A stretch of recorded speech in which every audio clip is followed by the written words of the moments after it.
मैं और यकीनन आप भी बचपन से ये सुनते आ रहे हैं कि किसी भी वाक़े के बाद ये बहुत ज़्यादा शोर मचता है कि इंटरनेशनल लॉ की वायलेशन कर दी गई, आलमी कवानीन की खिलाफ वर्जी कर दी गई, United Nations, UN security council और इस तरह के बहुत सारे नाम हम सुनते रहते हैं। लेकिन हालिया वाक़यात में हमने देखा कि मुख्तलिफ़ रियासतें जिस इम्प्यूनिटी के साथ, जैसे हिंदुस्तान ने पाकिस्तान पे अनप्रोवोक्ड अटैक किया, इसके बाद हाल ही में अब हमने देखा कि ईरान के ऊपर इसराइल ने एक अनप्रोवोक्ड अटैक किया।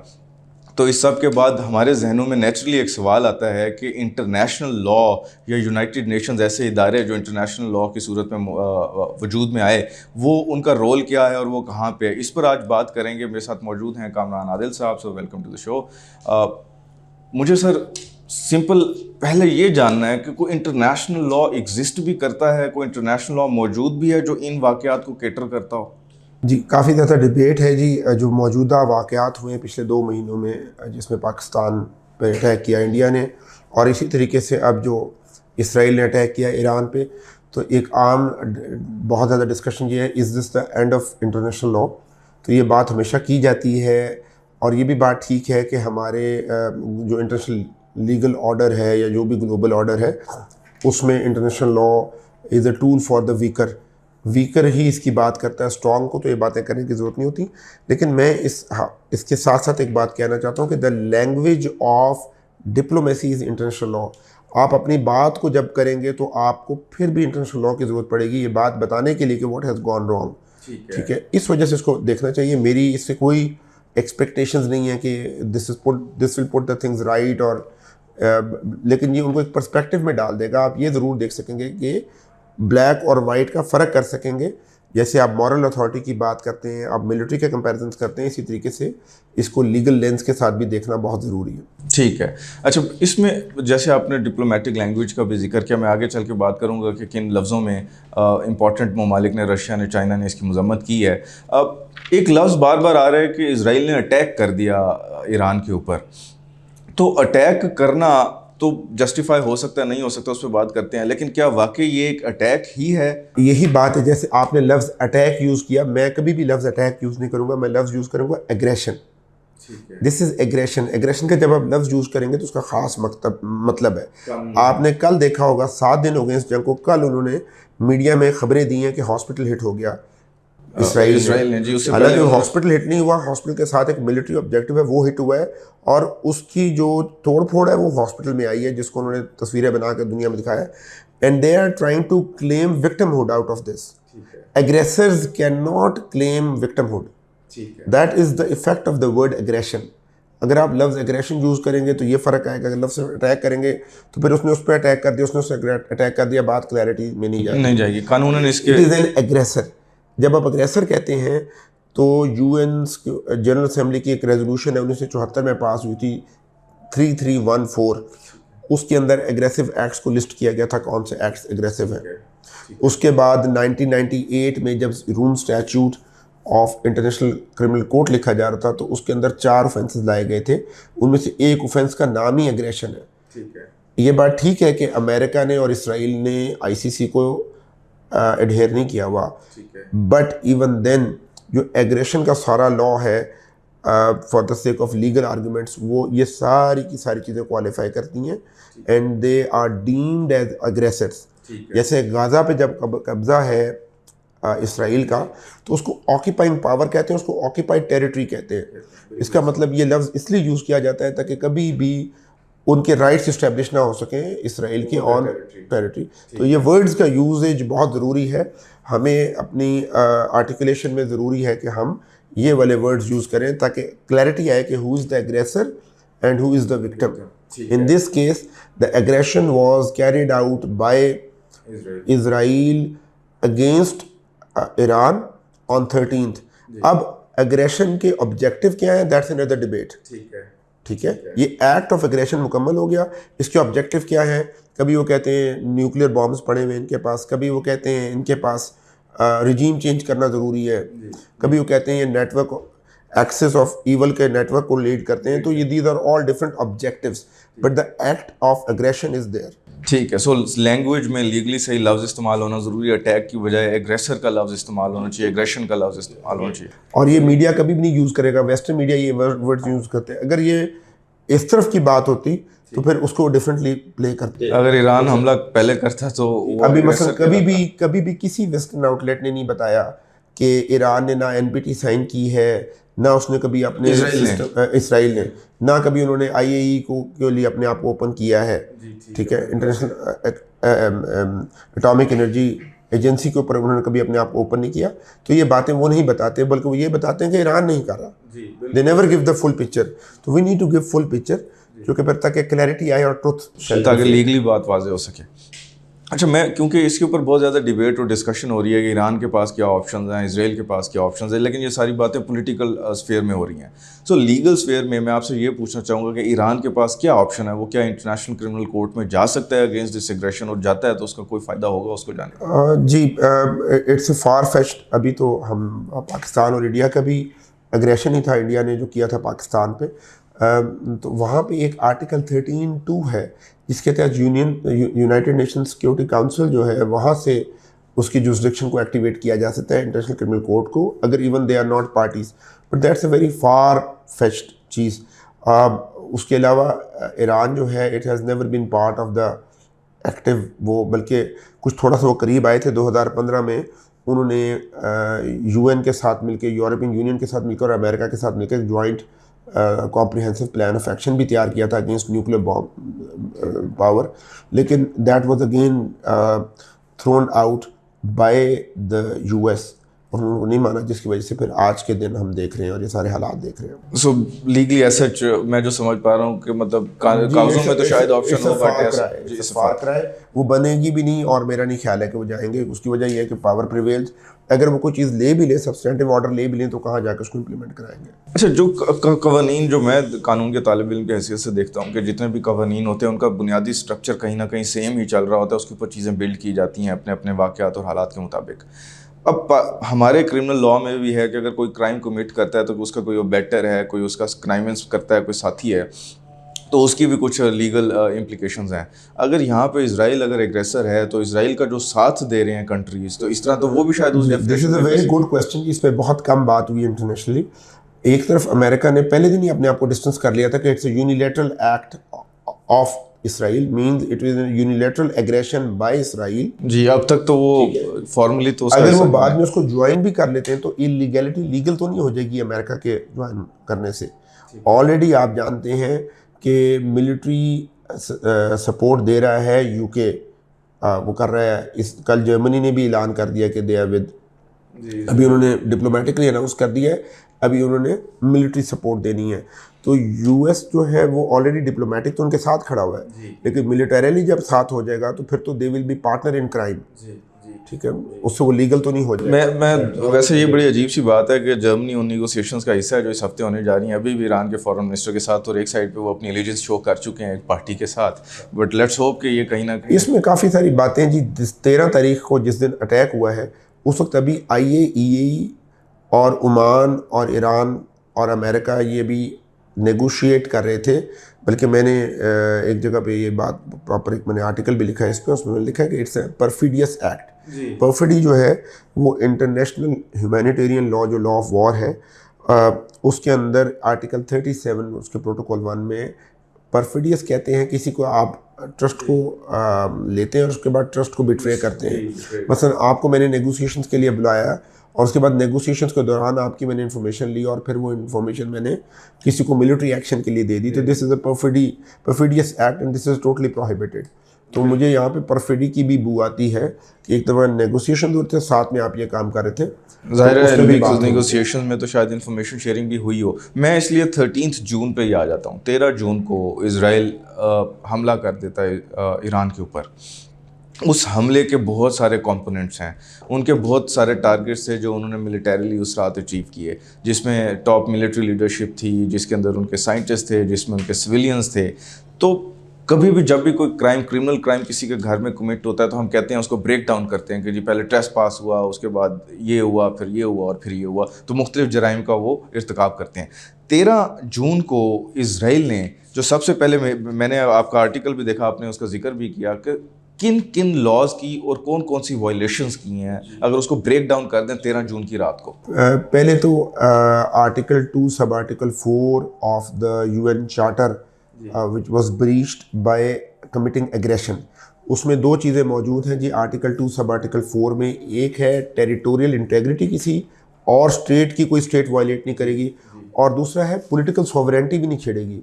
आपने बहुत ज़्यादा गुफ्तगू सुनी है रिजीम चेंज की, तो this is again violation of article 2 सब आर्टिकल 4। जब आप पॉलिटिकल सॉवरेनिटी भी छेड़ेंगे तो again you will be in breach of article 2 सब आर्टिकल 4। इसके जवाब में एक लूला लंगड़ा सा इसराइल का मौक़िफ़ है which is standing on article 51 of the, वो बहुत ज़्यादा इमेजिनरी है और उसको किसी भी जगह से, किसी भी इंटरनेशनल लीगल माइंड से उनको सपोर्ट हासिल नहीं हुई। बाकी फिर उसके आपने देखा होगा कि उसकी मुख्तलिफ लूले लंगड़े उसके तो जिहाद पेश की जा रही हैं कि इसका पीरियड जो एक्सपेंड करके वो 7 अक्टूबर 2023 पे लेकर जाएँ, और यहाँ है क्या है। मैंने इसकी डिस्कशन देखी, वो उनसे सवाल पूछा गया क्योंकि सेल्फ डिफेंस की उन्होंने बात की, तो उनका सेल्फ डिफेंस, तो अब मैं आपसे भी इस पे राय लूँगा, आपने इस पे लिखा भी, तो उन्होंने कहा कि इजराइल साइड से जो व्यू आया, उन्होंने कहा कि आप 13 जून की रात को ना देखें, आप ओवरऑल कॉन्फ्लिक्ट को देखें, और ओवरऑल में ना जाने कितना पीछे जाकर देखें। That is quite ridiculous. ये आपको पता है कि कहीं पे भी ऐसी बातें नहीं चलती। ये बहुत ज़्यादा फार फेच्ड है, गलत है। मेरा नहीं ख्याल है कोई भी लीगल माइंड इससे एग्री करेगा। आर्टिकल 51 वैसे भी उन्होंने तो यूएन को तो सारे को डिसरिगार्ड ही किया, तो उन्होंने तो या तो जाके वो यूएन सिक्योरिटी काउंसिल के चैप्टर 7 की वो रेजोल्यूशन लेते और उस पर वो अपना इंडिविजुअल या कलेक्टिव राइट करते, वो टोटली डिसरिगार्डेड दैट। आर्टिकल 2 सब आर्टिकल 4 यूएन चार्टर का आपने जिक्र किया, बाज़ लोगों के जहनों में ये सवाल आता है कि क्या ईरान इसका सिग्नेटरी है या उसका मेंबर है, तो फिर उसको शायद फ़ायदा, बट आई थिंक ये क्लॉज सबको कवर करती है क्योंकि इंडिपेंडेंस ऑफ अदर स्टेट्स का लफ्ज़ है, मेंबर स्टेट्स का वो लफ्ज़ भी है। जो यूएन चार्टर है, वो चार्टर का लफ्ज़ मैं अभी कुछ दिन पहले क्लास में बच्चों को बताया था कि दिस इज़ द ट्रीटी। ठीक है, इंटरनेशनल ट्रीटी को चार्टर कहते हैं, तो उसके कई नाम हैं, इंटरनेशनल ट्रीटी के कई नाम है, चार्टर भी है, कन्वेंशन भी है, प्रोटोकॉल भी है। तो इसी तरह चार्टर इसकी है, तो इसकी तो अमेरिका, इसराइल और ईरान सारे they have all subscribe to article 2.4, तो इसकी तो क्लियर कट वायलेशन हो गई। अच्छा, पहली जो वायलेशन हुई वो तो उनकी territorial sovereignty, integrity, act of aggression हुआ, वायलेट हुई उनकी। उसके बाद अगर आप वो देखें जो इन्होंने मिलिट्री कमांड को टारगेट जी, मिलिट्री कमांड, दूसरा उन्होंने जो एट देयर हाउसेस जी, वो अपने फ्लैट्स पे थे, जगह पे थे।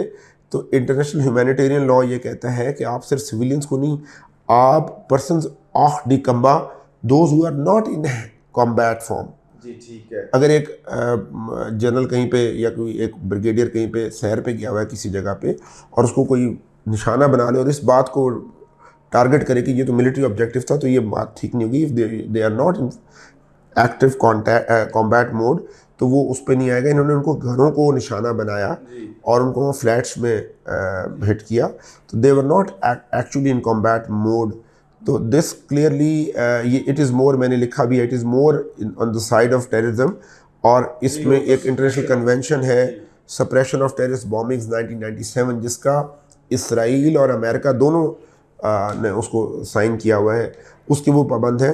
तो इसकी जो फ्रेमिंग ज़्यादा बेहतर है वो ये है कि it was an act of terrorism. और ये टेररिज्म की एक सीरीज़ होती रही है। आपने देखा कि 2010 से लेकर 2021 के बीच में 5-6 साइंटिस्ट ईरान के देवर के, और साइंटिस्ट के बारे में तो there are no two views, they are clearly civilians. Military command में भी जैसे आपने कहा कि हाइपोथेटिकली अगर इस दौरान कोई निगोशिएशंस होती हैं इन मुल्कों के दौरान और अगर इनकी मिलिट्री कमांड आपस में मिल बैठती, तो क्या फिर अगर इजराइल इसको जस्टिफाई करता तो फिर शायद निगोशिएशंस के दौरान मार देने को भी जस्टिफाई कर लेता। इसलिए शायद कानून के अंदर इंटरनेशनल ह्यूमैनिटेरियन लॉ में कम्बैटेंट का कॉन्सेप्ट है कि वो एक्टिवली पार्टिसिपेट कर रहे हैं उस वक्त जंग में। कम्बैटेंट की वहाँ डेफिनेशन है, those who are carrying weapons. जी, कम्बैट। और इसके अंदर अच्छा, अब ये डेफिनेशन बड़ी इंपॉर्टेंट हो जाती है कि यहाँ पे तो शायद कुछ लोगों को ग्रे एरिया लगता, बट जैसे आपने एलैबोरेट कर दिया कि वो एक्टिवली उस टाइम पार्टिसिपेट नहीं कर रहे थे और अपने घरों में मौजूद थे।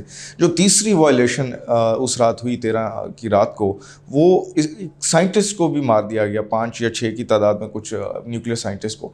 तो ये किस कानून के तहत? जी बिल्कुल, साइंटिस्ट तो जो बिल्कुल जी क्लैरिटी के साथ देवर जो साइंटिस्ट थे, न्यूक्लियर साइंटिस्ट, उन्होंने 6-7 को शहीद किया उस रात।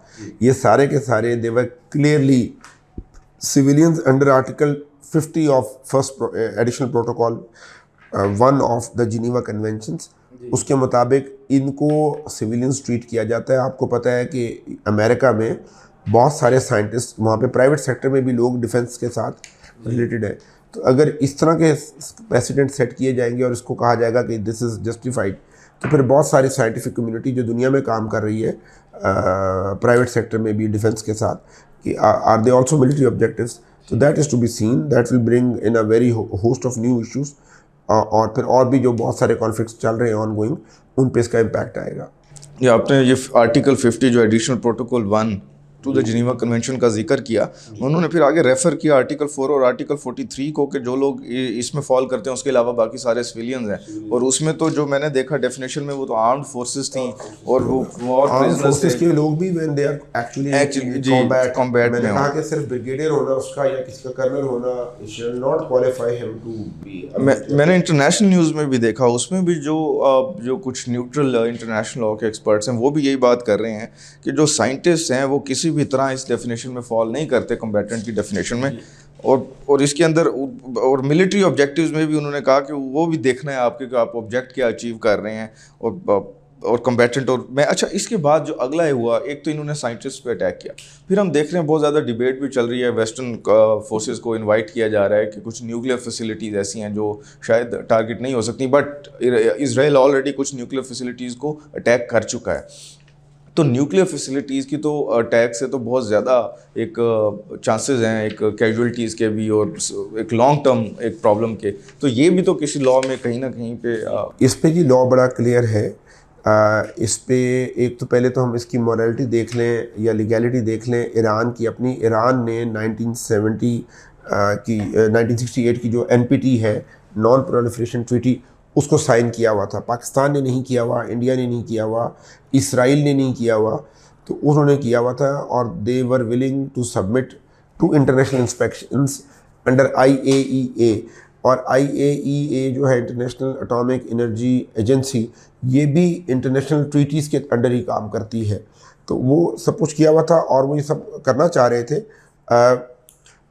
अब न्यूक्लियर फैसिलिटीज़ पे जब आप हमला करेंगे, और आजकल आपको पता है कि बंकर बस्टर्स की बात हो रही है कि असल में अमेरिका को इसलिए बीच में लाना चाहते हैं कि बंकर बस्टर्स उनके पास है और उसको यूज़ करें, तो उसकी रेडियो एक्टिव इफ़ेक्ट्स जो पड़ेंगे और कहाँ तक जाएंगे उसका मैं तो उसको कोलेटरल डैमेज नहीं समझता, मैं तो उसको रियल डैमेज समझता हूँ कि आपका रियल डैमेज कितना होगा, कहाँ कहाँ तक उसका एनवायरमेंटल इम्पैक्ट जाएगा, कहाँ तक ह्यूमन लॉस होगा, कहाँ तक प्रॉपर्टी का लॉस होगा, उसको देखने की ज़रूरत है। इन्होंने बहरहाल वहाँ पे अटैक किया और देयर आर 3 बिग फैसिलिटीज़। एक फर्दों की है जिस पे ज़्यादा इस वक्त डिबेट है, विच इज़ अंडरग्राउंड, तो उसको ये हिट करना चाहते हैं। और न्यूक्लियर फैसिलिटीज़ पे भी देखना पड़ेगा कि कितना जेन्युइन क्लेम है। अभी आपने देखा होगा कि वो तुलसी गबाडी की वो आई है इन्फॉर्मेशन, मार्च में उसने स्टेटमेंट दी थी कि कोई एग्जिस्ट ही नहीं करते। कल उनको मीटिंग में नहीं बुलाया गया, कल US प्रेसिडेंट ने मीटिंग कॉल की थी, शी वाज नॉट कॉल्ड, उनको उसका हिस्सा नहीं बनाया गया। हालांकि वो इंटेलिजेंस चीफ है उनकी जी। तो ये इससे पता लगता है कि this is all cooked up, this is all manufactured. और मैन्युफैक्चर्ड पे अगर आप अटैक करेंगे तो आप उसको कहाँ तक लेके जाएंगे, कब तक उसको जस्टिफाई करेंगे, और फिर आप और भी बैड प्रेसिडेंट सेट कर रहे हैं फॉर अदर कंट्री। लीगली भी इस पर ये डिस्कशन हुई कि जो डिफेंस है उसमें, क्योंकि वो कहते हैं हमने प्रीएम्प्टिव स्ट्राइक की है अपने डिफेंस में, तो क्योंकि उनके ख्याल में या उनका कहना ये था, इजराइल का कहना ये था कि विदिन 2-3 मंथ्स न्यूक्लियर बॉम्ब शायद ईरान बनाने में कामयाब हो जाए, जबकि US इंटेलिजेंस जो खबरें आ रही हैं वो कह रहे हैं कि एटलीस्ट भी 3 साल दूर है, अगर 3 years away। और बेंजामिन नेतन्याहू की कुछ पुराने क्लिप्स भी, डेकेड्स पुराने क्लिप भी चलाए गए जिसमें वो कह रहे थे कि बस कुछ महीनों में ईरान बना लेगा, बट वो न्यूज़ पे आता रहा। जी, वो काफ़ी अरसे से। अगर आप नेतन्याहू का देखें background, is a graduate of Harvard, MIT, फिर वो 5-1 साल रहे UN के परमानेंट रिप्रेजेंटेटिव भी, तो he knows the system inside out. वो ग्लोबल सिस्टम को समझते हैं, इसीलिए वो उनकी औकात भी जानते हैं और इसलिए शायद उनको डिसरिगार्ड भी करते हैं। और इसलिए ये लीगल डिस्कशन डिफेंस की भी हुई कि जी इमिनेंट डेंजर का लफ्ज़ इस्तेमाल हुआ कहीं कानून में कि जी इमिनेंट डेंजर हो, तो क्या इमिनेंट डेंजर प्रिजम्पशन की बुनियाद पे हो सकता है, नहीं हो सकता। इस पर इसराइल को लीगली क्रिटिसाइज़ किया जा रहा है जिस हद तक कोई लीगल एक्सपर्ट्स कर सकते हैं। लेकिन जब इसराइल ने हमला किया ईरान के ऊपर, तो ईरान ने वापस हमला किया है इसराइल के ऊपर। अब ईरान ये क्लेम करता है कि मैं अपने डिफेंस में कर रहा हूँ, और वो आर्टिकल 51 को वो अपने लिए इन्वोक करते हैं। तो आप क्या समझते हैं कि ईरान आर्टिकल 51 से कवर होता है उनका राइट टू डिफेंस और वापस? मेरा ख्याल है उनकी तो बिल्कुल सेल्फ डिफेंस बिल्कुल कैटेगोरिकली कवर्ड है। आर्टिकल 51 में, because this is an actual act of aggression. तो उसके अंदर तो आप उस तरीके के यूएन की थ्रेशोल्ड में के भी उतने पाबंद नहीं होते जितना कि आप प्रीएम्प्टिव के लिए आपको जाना चाहिए। तो मेरा ख्याल है उनके जितने भी एक्ट्स हैं दे आर फुली जस्टिफाइड, और इट इज़ वेरी अनफॉर्चुनेट कि ये दिन आया है, लेकिन I think Israel had called for it. अब देखें गाज़ा में उन्होंने 55,000 से ज़्यादा बच्चे, औरतें और सिविलियंस शहीद किए। तो उसके बाद और इन सब में वो क्लेम करते हैं कि हम विक्टिम रोल प्ले कर रहे हैं। जी आर्टिकल 51 को वो इन्वोक करते हैं कि हमें, उनको जब कोई एग्रेसर कहता है तो वो आगे से बहस करते हैं, नहीं हम तो अपने आप को डिफेंड कर रहे हैं, हम विक्टिम हैं। ढिठाई इसी को कहते हैं, दे आर थिक स्किन्ड। और बट आई थिंक कि हमारे जो पढ़े लिखे लोग हैं वो अपने फील्ड में रहते हुए ये जार्गन ज़रूर इस्तेमाल करेंगे, लैंग्वेज ज़रूर इस्तेमाल करें इंटरनेशनल लॉ की, और ज़रूर बात करें एग्रेसर को एग्रेसर कहे, उसको अटैक ना कहें। मुझे थोड़ी सी इस पर हैरानी होती है। मैं बस एक लास्ट कमेंट आपका भी चाहूँगा इसके ऊपर। जब रशिया ने यूक्रेन के ऊपर अटैक किया तो रशिया ने ये डिफेंस लिया कि जी क्योंकि अगर नेटो हमारे दरवाजे पे आके बैठता है, यूक्रेन मेंबर बनता है, तो आने वाले वक्तों में नेटो हम पे अटैक कर लेगा, तो आर्टिकल 51 के तहत हमें तहफ़्फ़ुज़ हासिल है, हम डिफेंस में अपना ये अटैक कर रहे हैं। उसको वेस्ट ने रद्द कर दिया और कहा कि ये तो प्रिजम्पशन की बेसिस पे चल रहे हैं और एक फ्यूचर इवेंट माइंड में सोच के चल रहे हैं। बट जब यही आर्टिकल 51 और यूएन चार्टर डिस्कशन के लिए यहाँ पे आता है तो वो कहते हैं कि नहीं, हमारे पास तो प्रीएम्प्टिव राइट है। इसी वजह से international legal order is at peril, और ये बिल्कुल दुनिया में बात हो रही है कि this is end of international law. जो मौजूदा इंटरनेशनल लॉ है जिस शक्ल में पाया जा रहा है उसका एंड नज़र आ रहा है, और ऐसा ही होगा जब आप डिसरिगार्ड करेंगे। अभी आपने अगर ऑब्जर्व किया हो, कुछ दिन पहले कॉन्फ्रेंस हो रही थी लॉ ऑफ सी पे, ओशंस के ऊपर थी, और उसके अंदर लॉ ऑफ एक नई ट्रीटी आ रही है ओशंस पे, उसकी रेटिफिकेशन नहीं पूरी हो पा रही थी बिकॉज वो पीपल जो states are losing their trust on the international system, on multilateral system. तो ये इसी तरह ही होता है कि जैसी आप चीज़ें करती हैं उसके मुताबिक होता है। बल्कि कल मैं चाइना की स्टेटमेंट देखा था, चाइना ने इंटरनेशनल लॉ का वर्ड यूज़ किया है कि this is all against international law. तो चीज़ें बिल्कुल रिवर्स हो रही हैं। रिवर्स। Thank you sir. जैसे कामरान आदिल साहब ने बताया कि इंटरनेशनल लॉ अपनी जगह मौजूद है, पढ़ा जाना और डिस्कशन इसलिए ज़रूरी है कि गलत और सही में कम से कम आप फ़र्क जान सकें। बेशक उसकी लीगल इम्प्लिकेशंस किसी भी पार्टी के लिए कुछ ना हो सकें। गिरता हुआ क्रम्बलिंग एक इंटरनेशनल ऑर्डर है, इंटरनेशनल लॉ है, जो कि बड़ी परेशानी की बात होनी चाहिए तमाम दुनिया के लिए, लेकिन जो है फ़िलहाल के लिए ऐसा ही है। तो थैंक यू सो मच। आप लोगों का भी शुक्रिया। अपनी फ़ीडबैक ज़रूर दीजिएगा।